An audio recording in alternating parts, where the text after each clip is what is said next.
1월 30일 목요일 광야의 묵상입니다. 오늘 우리에게 주시는 살아있고 항상 있는 하나님의 말씀은 여호수아 20장 1절로 9절 말씀입니다.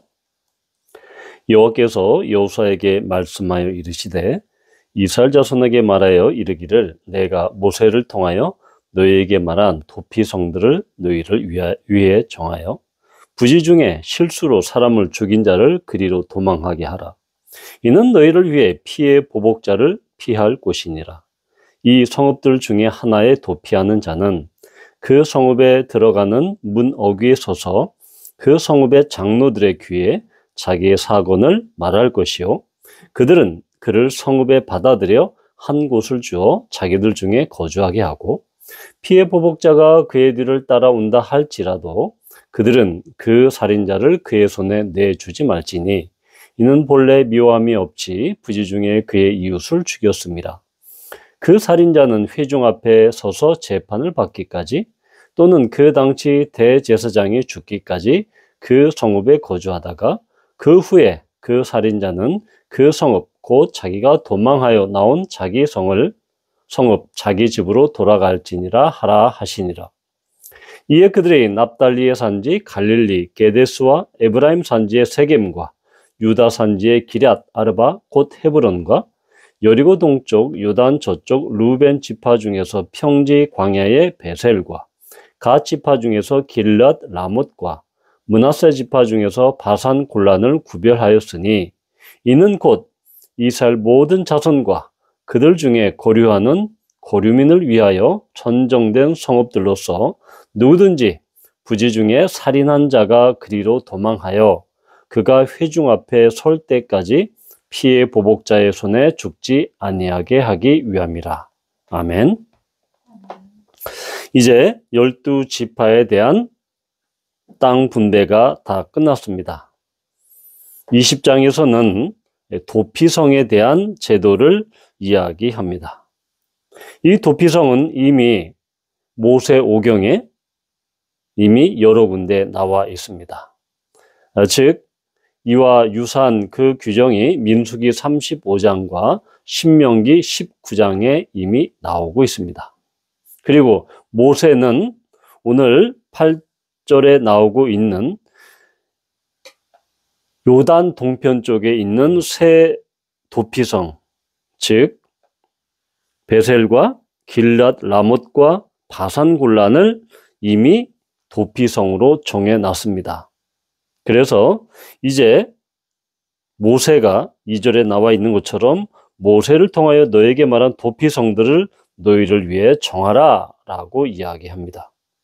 그래서 이 도피성의 목적은 오늘 20장에 나와 있는 것처럼 부지 중에 미워함이 없이 부지 중에 이웃을 죽였을 경우에 그 사람들을 위한 그러한 긴급 피난처 같은 역할이 바로 도피성이었습니다. 그래서 민수기 35장이라든가 신명기 19장에 보면 이렇게 부지 중에 또한 악의 없이 원한 없이, 그러니까 이것은 고의가 아니라 악의가 아니라 악의를 갖고 고의적으로 한 것이 아니라 부지 중에 부주의나 태만으로 그렇게 된 것이다. 그래서 신명기 19장에는 거기에 대한 이 두 가지 사례가 나옵니다. 하나는 고의적인 경우, 즉 어떤 경우가 나오냐, 벌목하러 산림에 들어갔는데 그 벌목하면 당연히 도끼질을 해야 될 텐데 그 도끼가 빠져서 도끼질을 하다가 그 도끼가 빠져서 다른 사람을 해칠 경우에 그 경우에는 부지 중에 그렇게 한 것이다 라고 이야기해서 그것은 과실치사에 해당한다. 요즘 말로 과실치사죠. 또 한 경우는 이것은 고의가 아니라 악의를 품고 어떤 사람을 해하려고 엎드려서 기다린다. 이것은 매우 의도적으로 고의적으로 또한 이렇게 부지 중이 아니라 아주 의식적으로 하는 경우, 이 경우는 도피성에 들어갈 수 없다. 도피성에서 이렇게 혜택을 받을 수 있는 사람이 아니다라고 각각의 예를 신명기 19장은 들어주고 있습니다. 바로 이것은 피해 보복자, 즉 고엘이라는 당시에 피해 보복자로부터 이 과실치사를 한 그 사람을 보호하기 위한 제도가 바로 도피성이었다라는 것을 볼 수 있습니다. 이 피해 보복자는 고엘이라고 하죠. 고엘은 이 두 가지 의미가 있습니다. 즉 어떤 죽임을 당한 어떠한 사람이 있으면 그와 가장 가까운 그 친족의 원수를 갚는 자, 이 사람이 이 피해 보복자고 고엘이고, 또 하나는 가난할 경우에 어떤 종으로 그 친척이 팔리거나 아니면 토지를 그렇게 땅을 팔았을 경우에 그 사람을 대신해서 그 친족을 다시 물으는, 구속해야 하고 속량하는 그 사람, 땅을, 기업을 물으는 그 사람을 바로 고엘이라고 합니다. 그래서 이 경우는, 오늘 나오는 이 경우는 고엘, 이 피해 보복자는 이 죽임당한 그 친족, 그 사람의 원수를 갚는 그 사람을 바로 피해 보복자다라는 것입니다. 바로 피해 보복자로부터 부지 중에 일어난, 의도 없이 고의적이 아닌 그 부지 중에 일어난 일들, 악의 없이 일어난 일들에 대해서 바로 보호를 받기 위한, 그 사람들을 보호하기 위한 제도가 바로 도피성 제도였다라는 것입니다. 그래서 혹자는 이 도피성 제도가 바로 예수 그리스도의 속량, 죄의 구속과 닮아 있다라는 것을 이야기합니다. 자, 그런데 오늘 20장에서는 그 사람이, 그 살인자가 그 도피성, 즉 요단강 서쪽에 3개, 그리고 요단강 동쪽에 3개, 그래서 이스라엘 전체적으로 6개의 도피성이 있는데, 이 도피성은 다음 장인 21장에 레위 사람들이 거할 성읍 48개, 48개 성읍 중에서 이 6개 성읍을 정하도록 되어 있습니다. 그러니까 이 도피성은 레위인들이 거주하는 그 성읍 가운데 6개를 지정한 것이다 라는 것을 볼 수 있죠. 그러면서 그 성읍에 들어가려면 먼저 재판을 받아야 합니다. 회중이 이 사람이 정말 고의로 사람을 죽였는지 아니면 부지 중에 죽였는지 그것을 당연히 재판을 한 뒤에, 만약에 부지 중에 죽인 것이 확인되면 그 성에 머무르게 되어 있습니다. 그리고 대제사장이, 그 당시에 대제사장이 죽을 때까지 거기에 머물러야 하는 것이죠. 그래서 이 당시 대제사장은 이 종신직이었기 때문에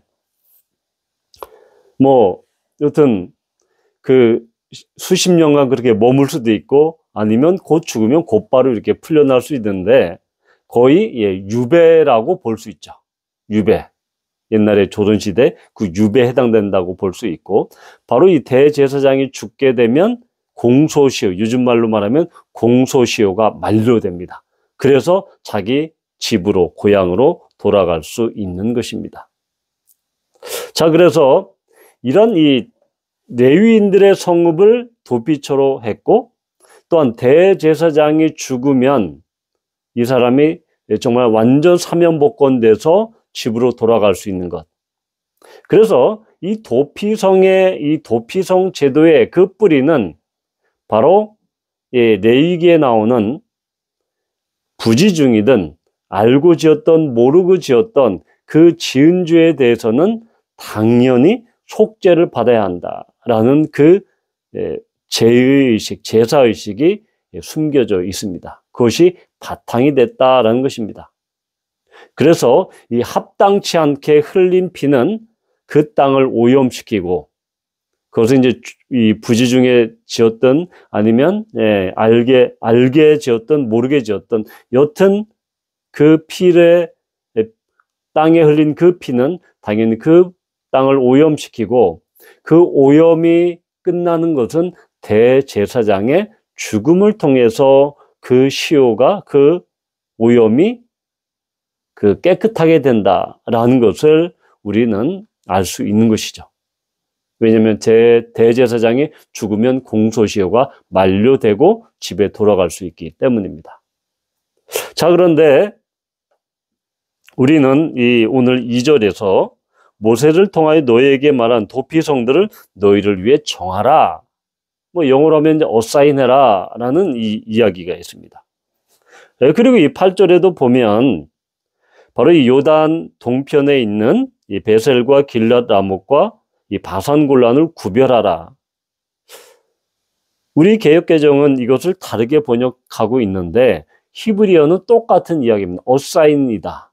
아니면 또 기부다. 주는 똑같은 언어로, 용어로 되어 있습니다. 이 얘기는 결국은 무엇을 말합니까? 바로 너희들이 말한 도피성들을 너희를 위해 너희가 정하라. 그러니까 너희가 주라라는 것입니다. 이게 매우 의미가 있습니다. 왜냐하면 19장까지 하나님께서는 여호수아를 통해서 12지파에게 땅을 그들에게 선물로 주었습니다. 이스라엘 백성들에게 주었죠.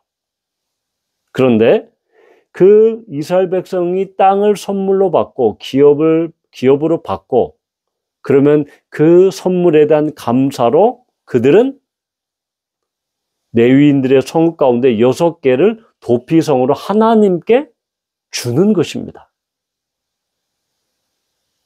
하나님께 받은 그 가나안 땅, 약속의 땅에 대한 그 선물에 대한 감사로 그들은 하나님의 정의와 공의, 그리고 이 연약한 자를 보호하기 위한 그러한 피해 보복자로부터 보호하기 위한 그 도피성을 하나님 앞에 감사의 은혜로 드리는 것이죠. 왜냐하면 기본적으로 가나안 땅은 거룩하기 때문에 거룩하지 않은 그 피 흘림을 통해서 그 땅이 오염됐는데 바로 그 오염된 땅을 다시 거룩하게 하고 그 땅을 거룩한 땅으로 만드는 그 상징이 바로 도피성이다라는 것입니다.